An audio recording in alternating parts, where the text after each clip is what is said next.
Welcome back to The Critique. Today we are reviewing a submission from Chicks on the Right about the escalating Candace Owens and Kirk family feud. Lots to cover in this one. Yeah, we're jumping right into structure and flow, tone and style, and audience alignment. Let's do it.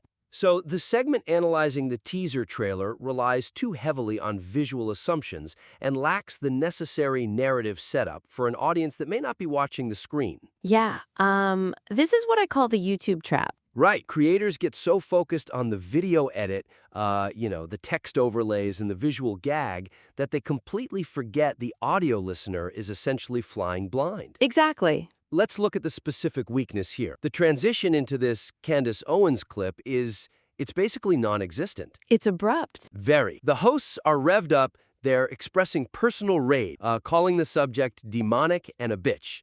So it's high energy. Super high emotion. And then, without even taking a breath, we cut directly into this chaotic audio mix. Yeah? Suddenly you hear a voice that sounds like a news anchor saying, President Trump says Kirk has died. Followed by, Charlie Kirk is dead. Right. And without a clear primer. It's dangerous. It really is. A listener might be totally confused about whether this is a real news report, a skit, or some hypothetical scenario. Like, if I'm driving on the highway and I just hear a credible voice say, Charlie Kirk is dead, I'm not thinking, oh, this is a satirical dramatization made by a political opponent. No, you're thinking, wait, did he actually die? Exactly. And that confusion is the failure point. The source material describes the clip as demonic and infuriating, but it fails to explain what the clip actually is before pressing play. Right. It's a dramatized, hypothetical docuseries trailer, but we don't know that. The hosts are reacting to visual cues, right? The glittering pantsuit, the recreated tent,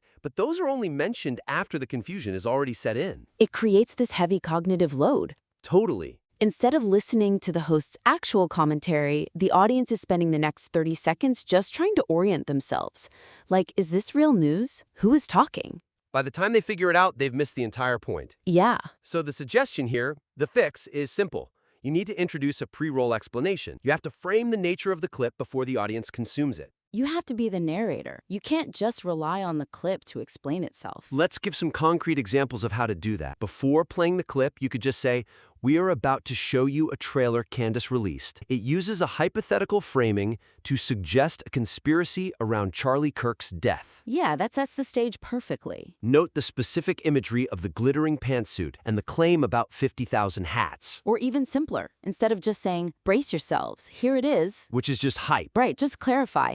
This is a dramatization Owens created to attack Erika Kirk. It is not real news footage. That one sentence changes everything. It turns the clip from a source of confusion into an actual specimen for analysis. It respects the medium. It tells the listener, I know you can't see this, so I'm going to be your eyes. Let's move on to the second critique. The rapid oscillation between high satire comedy and genuine high-stakes moral outrage really dilutes the impact of the core argument. The emotional whiplash in this one was real. Let's break down the weakness. The show opens with Sammy Katak performing a comedic skit about Jewish hockey players. The hockey skit, right? Yeah, joking about Mossad instead of Mossad and unmelted ice at 30 degrees, the whole Zamboni conspiracy. And it's light. It's silly. For the audience that likes that flavor of humor, it lands. The humor isn't the problem at all.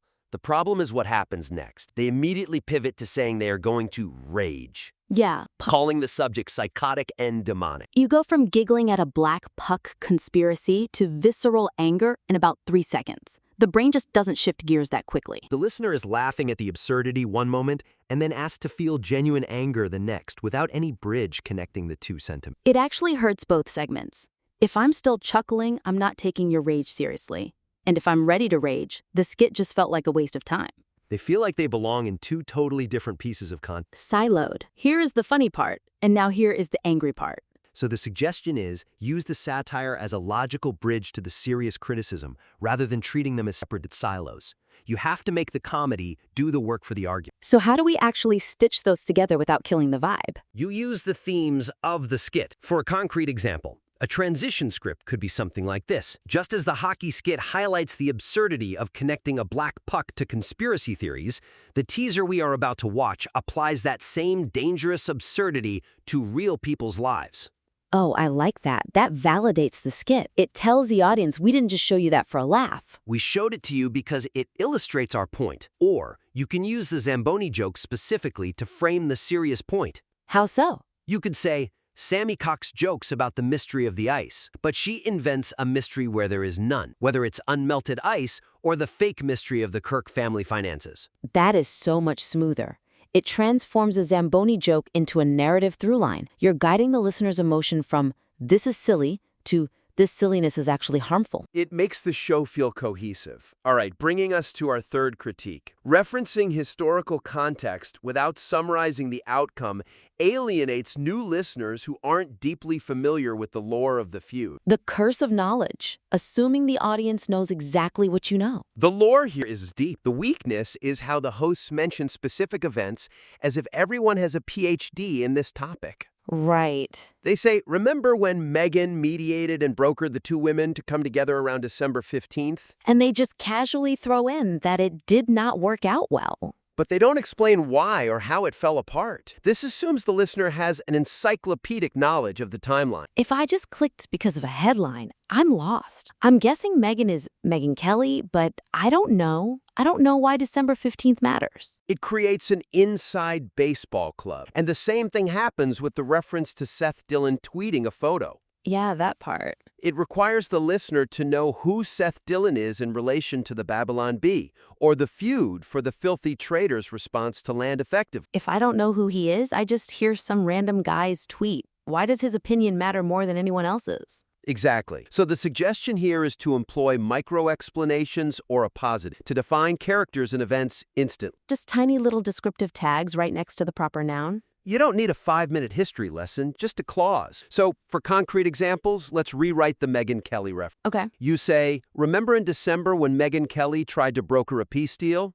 Clearly that failed as seen by this new attack. That one extra phrase, clearly that failed, it closes the loop for the listener who wasn't there in December. And for the Seth Dillon inclusion, clarify it to establish authority. You could say, Seth Dillon, CEO of the Babylon Bee, stepped in to ask what Charlie would think. That changes the weight entirely. Hearing CEO of the Babylon Bee tells me this is a significant voice in the space. It takes 2 seconds, but it invites the new listener into the conversation.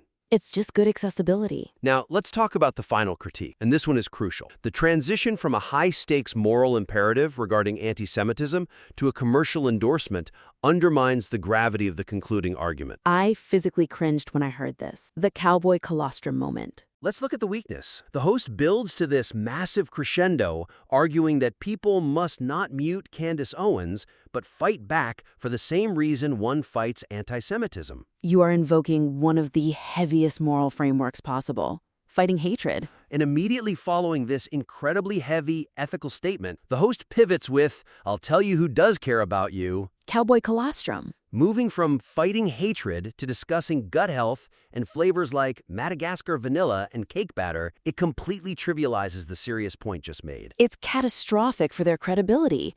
You get people worked up about moral high ground so they stay tuned for the ad.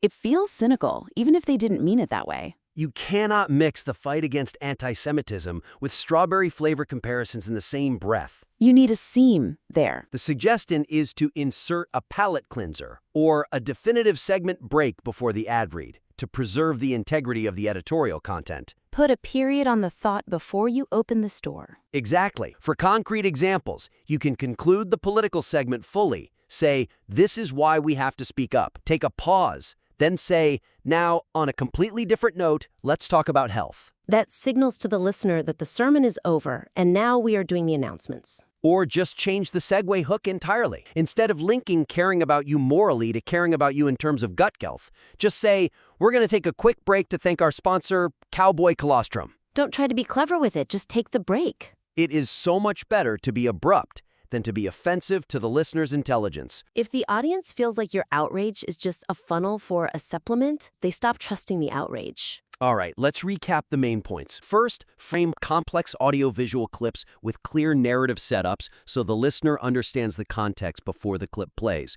Be the narrator. Second, bridge the gap between satire and outrage to avoid emotional whiplash. Use the humor to frame the absurdity of the conflict. Third, contextualize inside baseball references like the Megyn Kelly mediation or Seth Dillon tweets. For broader audience understanding, use those micro-explanations. And fourth, create a definitive separation between heavy moral arguments and commercial ad reads to maintain the weight of the commentary. We invite the listener to implement these pacing and structural changes and submit a future piece of material for review. Thank you for tuning in to The Critique.